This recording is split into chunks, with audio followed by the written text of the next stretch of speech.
तमाम बुजुर्गान कौम और मिल्लत, मेरी इज़्ज़तदार माँ और बहनों, भाइयों, नौजवान साथियों, आप तमाम का बेहद शुक्रिया कि आप लोग अपना कीमती वक्त निकाल कर आज मजलिस इत्तेहादुल मुस्लिमीन के इस इंतखाबी जलसे में आपने शिरकत की।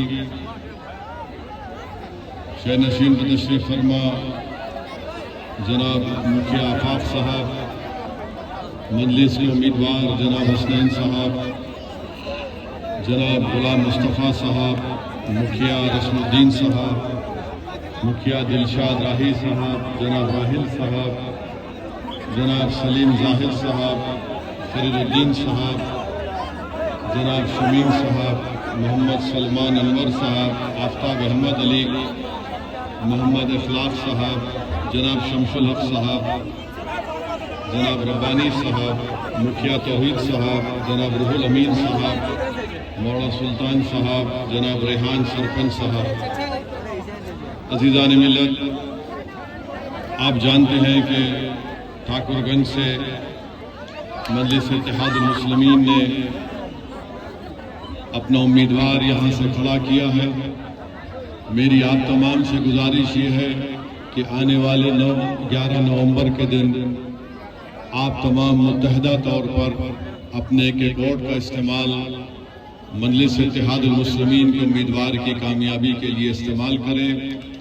और साथ ही साथ हम आपको बताना चाह रहे हैं कि मजलिस के ताल्लुक से मुखालिफिन मजलिस बहुत सी बातें करते हैं और उन तमाम जितने सियासी पार्टी हैं, जिसमें बीजेपी है, जेडीयू है, राजद है, कांग्रेस है, लोजपा है, इन सब पार्टी का एक ही बात ये लोग कहते हैं कि ओवैसी हैदराबाद को छोड़कर बिहार और सीमांचल को क्यों आता है। आप सुनते होंगे कि बार बार यही कहते हैं कि उसको क्या जरूरत पड़ी यहाँ पे आने की, और हम पर इल्जाम लगाते हैं कभी वोट काटने का, तो कभी बोलते बाहरी है। मगर हम आपको बताना चाहते हैं कि बिहार भारत का हिस्सा है और रहेगा इंशाअल्लाह। हैदराबाद भारत का हिस्सा है और रहेगा इंशाअल्लाह ताला। तो कोई माइका लाल इन सियासी पार्टियों का नेता ये नहीं कह सकता कि असदुद्दीन ओवैसी बिहार को क्यों आ रहा है या सीमांचल को क्यों आ रहा है। हम जब तक अल्लाह हमको जिंदा रखेगा हम सीमांचल को आते रहेंगे। कोई माइका लाल अगर हिम्मत है तो रोक के दिखाए हमको। और हम क्यों आते हैं आपको बताते हैं। 20 साल यहाँ पर सत्ता बिहार की जनता ने कांग्रेस को दी, 15 साल बिहार की जनता ने, सीमांचल की जनता ने लालू परिवार को मुख्यमंत्री बनाया। अब 20 साल से यहाँ पर नीतीश कुमार की सरकार है और इस 20 साल में नीतीश कुमार कभी नरेंद्र मोदी के साथ बैठकर चाय पिए तो कभी तेजस्वी को खाना खिलाया। अब आपको मैं बताना चाहता हूं कि इन्होंने बिहार का क्या हाल करके रख दिया। मैं हमारी मां और बहनों को बताना चाहता हूं, एक बड़ी तादाद में यहां पर जमा है और मेरी मां और बहनें मेरी इस बात से मुत्तफिक होंगी कि अगर कोई मां अपने पेट में किसी बच्चे को पालती है, 9 महीने वो मां कितने तकालीफ को बर्दाश्त करके उस औलाद को पैदा करती है। बिहार में क्या पोजीशन है और आप और हम जानते हैं कि जब एक मां जब किसी बच्चे को पैदा करती है तो कितनी तकलीफें उठाती है। इसीलिए हमको भाई रुक जाए, कुछ मत बोलिए, छोड़ दीजिए, थोड़ी देर में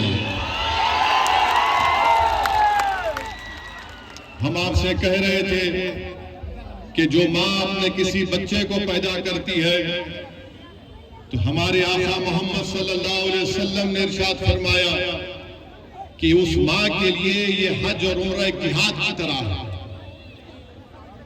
और बिहार में पोजीशन ये है कि जब कोई मां अपने बच्चे को पैदा करती है तो उसके पैदा होने के बाद वो बच्चा मर जाता है या बच्ची मर जाती है, जिसको अंग्रेजी में बोलते हैं इन्फेंट मोर्टेलिटी रेट, हिंदी में कहते हैं शिशु मृत्यु दर। आपको मालूम देश में 29 प्रदेशों में बिहार का नंबर कितना है? 27वां नंबर। और आज आकर नरेंद्र मोदी ये कहते हैं कि हम बिहार में ये कर दिए, बिहार में वो कर दिए, हम बिहार की महिलाओं को पैसे देंगे, 25 लाख को हमने 7,000 दे दिए। मोदी जी, नीतीश कुमार जी, हमको ये बताइए, अगर कोई माँ अपने पेट में 9 महीने बच्चे को रखकर पैदा करती है और तुम्हारी सरकार की गलती और नाअहली की वजह से उसकी औलाद मर जाती है, तो आप जाकर उसको बोलेंगे कि ये लो तुम्हारे अकाउंट में हम 7,000 रुपये 10,000 रुपये डाल रहे हैं, तो माँ उस पैसों को निकालकर आग में जला देगी और कहेगी कि मेरा बच्चा या मेरी बेटी मरी क्यों, तुमने अस्पताल क्यों नहीं बनाया यहाँ पर? और ये झूठ बोलते हैं बीजेपी और नीतीश कुमार। और फिर यहाँ पर ये मैं नहीं कह रहा हूं, ये मोदी सरकार का नीति आयोग का डेटा है। फिर जो बच्चे अंग्रेजी में बोलते स्टंटेड, जिसको हिंदी में बोलते अविकसित बच्चे, कि क्या पोजीशन है बिहार का? 29 प्रदेशों में 27। जो बच्चे बोलते हैं कि वेस्टेड, जिनको हिंदी में बोलते बर्बाद बच्चे, क्या पोजीशन है बिहार का? 27वां 29 प्रदेशों में।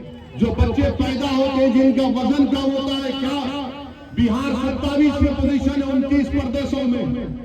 किस मुंह से आकर भारत के प्रधानमंत्री और बिहार के 20 साल के मुख्यमंत्री ये कहते हैं कि बिहार में हमने सब कुछ कर दिया? ये सब केंद्र सरकार का डेटा है। और फिर आप जानते हैं कितने बच्चे बिहार में स्कूल में पढ़ते हैं, पहली क्लास से 8वीं क्लास में? बिहार के भाई लड़ना अपने को भाजपा से है, जेडीयू से है, और उसको हराना है जो 5 साल से विधायक को था, मगर अपने नेता तेजस्वी और अपने ठेकेदारों को छोड़कर 15 नाम किसी का नहीं बोल सकता हुआ। तो बिहार में कितने स्कूल में पहली क्लास से 8वीं क्लास से बिहार का पोजीशन 24वां 28 प्रदेश में? कितना बच्चा ड्रॉप आउट रेट है, स्कूल छोड़ देता है?